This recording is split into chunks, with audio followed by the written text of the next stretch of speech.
Hey everyone, hope you're having a great start to the week, and thanks for joining us on an all-new episode of the American Mailbag alongside the one, the only Andy Gresh. I'm Haley Outen. Thanks to all of you at home for submitting your questions this week, Andy. We've got some great participation rolling on social media, so I'm excited to get to this. All right, let's start on Facebook. The first question coming from Morganfosston, rightfully so, because I think we witnessed one of the most exciting games in the conference's history last Thursday night between Tulane and Houston. So Morgan wants to know, do you have confidence in Tulane's chances as a conference title contender? But before you answer, Morgan wanted to let you know her answer, and her confidence is very high. Of course, and it should be, because the West is wide open now with everything that's going on at Houston. We know SMU is jumping into one of those spots. They're now a contender on that side of the American. I still think Memphis is the best team in the West, but we got to be real here. Willie Fritz's crew, they've played well against another Power 6 opponent, even though that is their one loss. They've handled their business so far to this point. Yeah, I expect them to be a contender for the conference title game. All right, well, there you go, Morgan. Tulane is 3-1 through the first 4 games for the first time since 2003. So great start for Willie Fritz's crew. All right, from Chris Gannon, he wants to know, will UCF rebound with a win against UConn after their loss to Pitt last Yes, and it'll be a big win against a UConn team that is down and is hurting still as Randy Edsall's trying to build that program up. I thought UCF showed some guts and resiliency by getting to the point to where they had the lead. It felt good. It's, oh, wow, they're going to pull the rabbit out of the hat. And then it's the old Panther special or Pitt special from offensive coordinator Mark Whipple, who a lot of people in New England know from all his time up here. And he just happened to have one card to be able to play, and it worked for the Pitt Panthers. That said, I think big picture, unfortunately, a lot of the rubes who vote in terms of the top 25 in college football are really going to penalize UCF for that loss against Pitt, when in reality it shouldn't drop them down as much as it had. That said, UCF still is in the driver's seat, in my opinion, to be able to get to where they want to end up to at the end of the year, and that is winning the conference championship and seeing where the chips fall. All right, that's actually a great segue to our next question from James Cox. He wants to know, would the American strength of schedule be enough to push the champion over an undefeated Boise team and into the New Year's Six? You know, I would think so, and that's going to require, number one, the old out-of-conference schedule analysis, and number two, how those teams out of conference ended up. I mean, I think UCF has a little bit of an advantage given the teams that they've played, but the perception is going to change throughout the year. You know, if you're going to compare UCF to Boise, we look at them and say mid-November, and one of the things that people are going to do are not only compare the leagues, which there's no question the American will be a stronger league than where Boise is. However, it's going to be those out-of-conference teams, and maybe that's ultimately going to push it over the top. I still feel good about UCF being able to get to a New Year's Six bowl, but it's definitely open for discussion now. I mean, look, if UCF had beaten Pitt, we'd have been sitting here thinking if they run through the American and are undefeated, maybe they can crash the party. Now it's going to be a battle for that spot in those New Year's Six-day bowls. All right, another UCF question, big topic of conversation this week. This one comes from Zack Sheets, 45. He wants to know, Andy, can UCF start another 27-plus game win streak? I think it's almost impossible. And look, you needed so many things to go right. And let's remember, the phenomenon of Mackenzie Milton was built during that streak. And just a couple of years ago, they were a 0-win team at UCF. And to go from that, to go on an amazing run and win 27-plus games, it's pretty much unheard of. It's never been done in college football. Can you duplicate it? Well, yeah, you can. The odds are that it's going to be ridiculously difficult to do so. Yeah, the Knights' last loss in the regular season was back in November of 2016. So an unfamiliar territory for some of these UCF players. Yeah, and I would say, too, that for the fans, you know, it's year to year. Like, the streak is nice, but the streak doesn't win you championships. I mean, it's a part of winning championships, but to me, it's about winning the league, being in a big-time bowl game at the end of the year, and continuing to help build the American brand and the UCF brand, by the way, who is starting to maybe separate a little bit from some of the other teams in the league.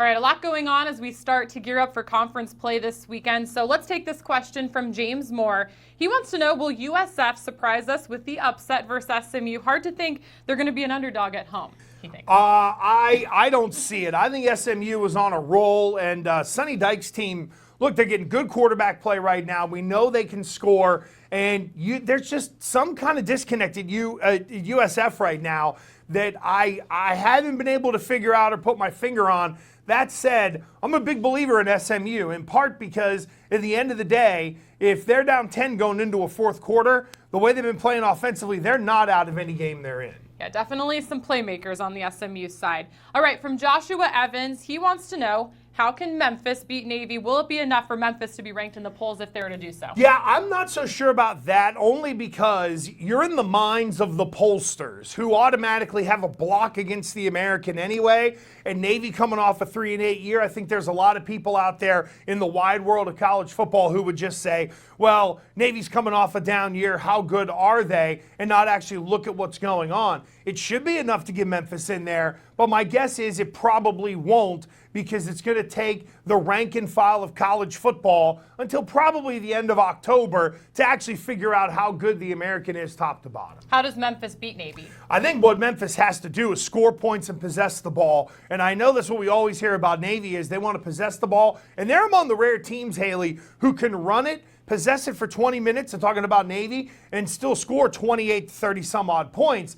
However, I think from the Memphis end, just go score. Throw the ball, continue to put pressure on the secondary of that Navy defense, and I think it'll all work out for Memphis. I love this question from Terry Webster. She wants to know, how many losses do you think that the West Division champion will have? Because this is a really tough group. That's a great question. It is, and I'm going to say probably in the West Division, in conference, you're looking at one. But let's say there's 3 teams with 1 loss and they've all beat each other up, then we're, the mind-numbing schlock of going down the road of all the American tiebreakers to kind of figure it out. And that's not a crack on the league because they do it in the NFL all the time too, where you got to go to the 8th tiebreaker sometimes to sort of figure out who wins a division or who gets a playoff spot. That said, I think in the league it'll probably be 1 loss. If I were to guess right now, I would think Memphis has the best ability to kind of get through the conference schedule unscathed. Then maybe I'd go SMU and Tulane. But look, there's a long way to go. And as we're seeing across football everywhere, Haley, injuries are a massive factor. And at some point, the depth of these teams are going to be tested. And right now, everything's kind of hunky-dory. They're, SMU and Tulane, they're beating people. A lot of their guys are healthy. But what happens if they get the wrong injury during the year? We know it's going to happen to somebody at some point along the way. Well, it's easy to forget that actually last year in the West Division, we did have a 3-way tie between Memphis, Houston, and Tulane. The Tigers ultimately winning on those tiebreakers to advance. So it's going to certainly be exciting in the West. All right, moving on to Glenn Phillips. As good of a win as Temple had versus Maryland a couple of weeks ago, how bad of a loss was it to Buffalo? Bad. To go there and to go against a MAC team who they have some sort of familiarity with. And you look at the league that Rod Carey comes out of. He came from Northern Illinois. He was in that conference. That's a bad one. But, it just goes to show that going on the road in college football is tough against anybody. I don't care the level of the opponent or the division level that you're playing in. Going on the road is tough. And, I think for Temple, maybe there was a little bit of the, hey, man, we're feeling ourselves. And then you get humbled and brought back down to earth right before league play really kicks in. Big weekend for Temple as they welcome Georgia Tech and former Temple head coach Jeff Collins back to Philadelphia. All right, all-day AAC, they want to know, this is a tough topic, Andy, what do you think about the De'Aaron King and Keith Corbin redshirting the rest of the season, the Houston quarterback and wide receiver? Okay, so there's a part of me that needs like 5 minutes to talk about this, Haley. Yeah, of course, because we're getting into the red shirt rule, and this is how it's good for players on one end that if for some reason they're not comfortable in the situation they're in, they have the ability to be able to move out of there. Now, and again, there's differing reports on this, but if De'Aaron King is going to transfer out of the program, it may actually make it easier for Dana Holgorsen to recruit that position, because if you have De'Aaron King basically on layaway waiting for next year, it's going to be tough to sell to a big-time quarterback. Come here and you're going to play, because they're going to be like, you got De'Aaron King, man. The guy, arguably is a Heisman candidate. That said, it's a tough situation, because if I were a teammate of De'Aaron King, I'd be looking and being like, okay, I need to go talk to this guy and find out what's going on.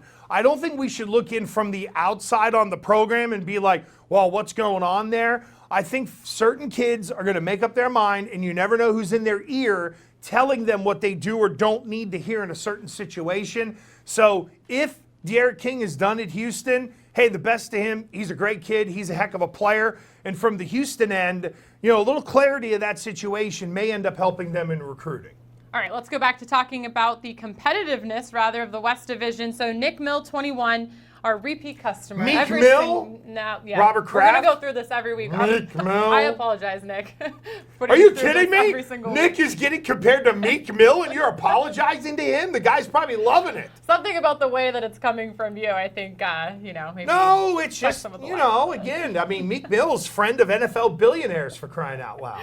All right. I don't know if Nick's ever needed to be bailed out of jail by a billionaire, but I'm not going to go there. Let's hope not. All right. He wants to know, would you say now that the AAC West is stronger than the East after seeing what's been transpiring the first few weeks of play? I am not ready to go there just Come yet. on. Well, because of this Houston situation, and we're always surprised in the American, are we not? Like, rarely do you see in this league, you see people build, and then break through. We don't get normally worst to first in the American because there are good teams at the top. And look, you can put Cincinnati up against anybody. And I know they did get, they did take one on the chin from Ohio State. That's still a really good team. We know how good UCF is. So while the West may be more competitive, I can argue that on the other side, you maybe have the conference's two best teams. So I still think it's pretty even. Ask that question, Meek Mill, in another month, and we'll be able to readdress it.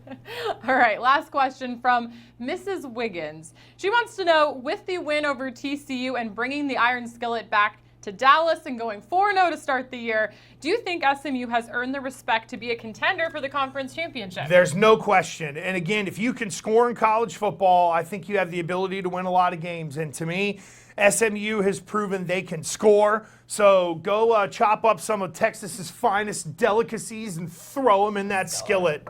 I feel like you could do some mean things in that skillet. Now, I know how to cook. Do you? We'll save that for another show. Oh, I can. Haley's mom will be sending in the question next week on that one. She's on vacation this week, Oh, so really? she was a little quiet on social, Well, so we'll hopefully have to look to her next week. Hopefully when she's watching us in her house in Tuscany, that Yes. she'll be in next week. All right, well, we gotta go. So thanks to all of you for submitting your questions this week. Don't forget to use the hashtag AskAndyFB on Facebook, Twitter, and Instagram. You submit your questions, we will certainly find them.